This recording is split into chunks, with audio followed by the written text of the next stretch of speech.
Hi everyone, welcome back to my channel. After long time ఒక vlog తీస్తున్నాను అనమాట. యాక్చువల్గా బిఫోర్ ఒక ఛానల్ ఉండేది, దాంట్లో అన్నీ పోస్ట్ చేసేదాన్ని. ఇప్పుడు ఇంకా ఛానల్ని నేను ఏది పోస్ట్ చేయట్లేదు ఆ ఛానల్లో. సో మళ్ళీ కొత్త ఛానల్ని క్రియేట్ చేశాను. ఇందులో యాక్చువల్గా నాకు డౌట్ ఉండింది ఏంటంటే, పాప వీడియోస్ పెడితే అస్సలు షార్ట్స్ ఫీడ్లోకి వెళ్ళట్లేదు, అసలు వ్యూస్ కూడా రావట్లేదు. పాపం తను చాలా బాగా యాక్టింగ్ చేస్తుంది, చాలా డ్యాన్స్ వీడియోస్ కూడా చేస్తుంది అనమాట. బట్ ఏ వీడియో కూడా షార్ట్ ఫీడ్లోకి వెళ్ళట్లేదు, ప్లస్ వ్యూస్ కూడా రావట్లేదు. చాలా డిసప్పాయింట్ అవుతుందన్నమాట తను. అండ్ ఇప్పుడు మేము వచ్చేసింది వేయి స్తంభాల గుడి. ఆఫ్టర్ లాంగ్ బ్యాక్ మేము వచ్చామన్నమాట, మళ్ళీ ఇప్పుడు వచ్చాము. సో ఇప్పుడు ఈ ఎండలో అసలు కాళ్ళు ఎంతగా కాలుతున్నాయంటే అసలు నడవలేకపోతుంది. సో వెళ్ళగానే ఇలా ఫస్ట్ ఒక నంది ఉండింది ఫ్రంట్లోనే. సో అక్కడ కూర్చొని కొన్ని ఫొటోస్ దిగేసి ఇంకా లోపలికి వెళ్దామని చెప్పేసి లోపలికి వెళ్ళామన్నమాట. ఈ టెంపుల్ వచ్చేసి ప్రత్యేకత ఏంటి అంటే, శివుడు, విష్ణువు, సూర్యుడు ముగ్గురు ఒకే దేవాలయంలో కొలువై ఉండడం వలన ఈ దేవాలయాన్ని త్రికూటాలయం అని అంటారనమాట. సో ఇది వేయి స్తంభాల గుడి వచ్చేసి ఎప్పటి నుండో ఫేమస్ అయిన టెంపుల్ అనమాట.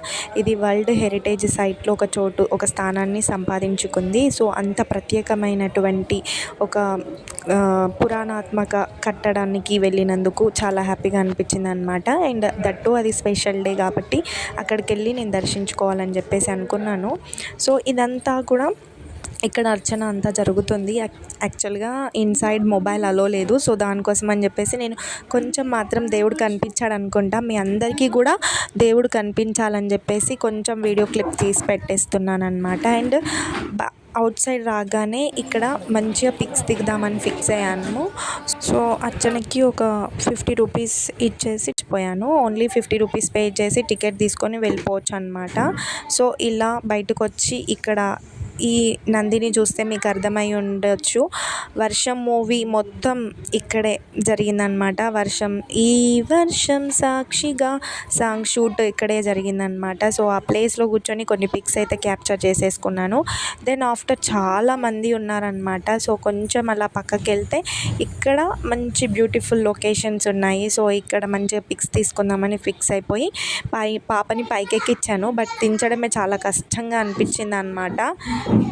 ఈ లంగవోన్లో ఈ ప్లేస్లో మంచి పిక్స్ వచ్చాయన్నమాట. యాక్చువల్గా ఈ లంగవోని సెట్ అవ్వదు అనేసి అనుకున్నాను, బట్ కలర్ కాంబినేషన్ లైట్ ఉండింది అన్నమాట. లంగా వచ్చేసి చాలా లైట్ ఉండింది, బ్లౌజ్ అండ్ ఓని వచ్చేసి చాలా హైలైటెడ్గా ఇచ్చారనమాట. సో ఇదేదో మ్యాచ్ అయ్యేలా లేదు, అంత పర్ఫెక్ట్గా ఉండదు అనుకున్నాను, బట్ గ్రాండ్ లుక్ ఉండిందనమాట. చాలా బాగా వచ్చాయి పిక్స్ కూడా, అండ్ చాలా సూట్ అయింది. మీరు ఎలా ఉండింది అనేది కామెంట్ సెక్షన్లో కామెంట్ చేయండి. ఒకసారి పాపకి సెట్ అయిందా లేదా అనేది డూ కామెంట్. అండ్ ఇంకా బయటకు వచ్చిన తర్వాత కొన్ని పిక్స్ అయితే తీసుకున్నాము. లోపల ఎలాగో కొబ్బరికాయ కొట్టడానికి ఛాన్స్ లేదు కాబట్టి బయటకు వచ్చేసి కొట్టేసామన్నమాట. సో ఇలా కొట్టిన కొబ్బరికాయని ఒక దగ్గర కూర్చొని తినాలని చెప్పేసి ఒక పక్కన కూర్చొని ఈ బ్యూటిఫుల్ లొకేషన్ అంతా క్యాప్చర్ చేస్తున్నాను అనమాట. సో ఈ 1000 పిల్లర్స్ అని అంటారు, అన్నీ ఉంటాయా లేదా అన్నట్టు ఒక వీడియో అయితే తీస్తున్నాను. అండ్ చాలా మెమొరబుల్ డేని ఈ విధంగా అయితే నేను స్పెండ్ చేశాను. అండ్ ఇక్కడ కూర్చొని ఇంకా ప్రసాదం అంతా తినేసి కొన్ని పిక్స్ తీసేసుకొని వెళ్ళిపోయామన్నమాట. సో మీరు ఎప్పుడైనా వేయి స్తంభాల గుడిని విజిట్ చేశారా? సో విజిట్ చేయకపోతే వెంటనే విజిట్ చేయండి. అండ్ చాలా బాగుండింది. అండ్ మంచి చరిత్రాత్మక కట్టడాన్ని విజిట్ చేసినందుకు చాలా హ్యాపీగా అనిపించింది అనమాట. అండ్ ఫైనల్గా ఇక్కడ కూర్చొని కొంచెం ఫన్ టైం చేసామన్నమాట. ఫన్ క్రియేట్ చేస్తుంది మా పాప.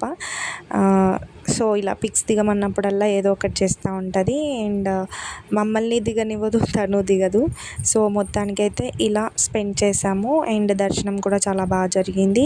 అండ్ నా ఛానల్ని ఎవరైతే కొత్తగా చూస్తున్నారో do subscribe, like and share. And more videos కోసం నా ఛానల్ని ఫాలో అవ్వండి. Thank you for watching this video. Thank you so much. ఇంతకీ ఈ దేవాలయాన్ని నిర్మించింది ఎవరో చెప్పలేదు కదా, రుద్రదేవుడు.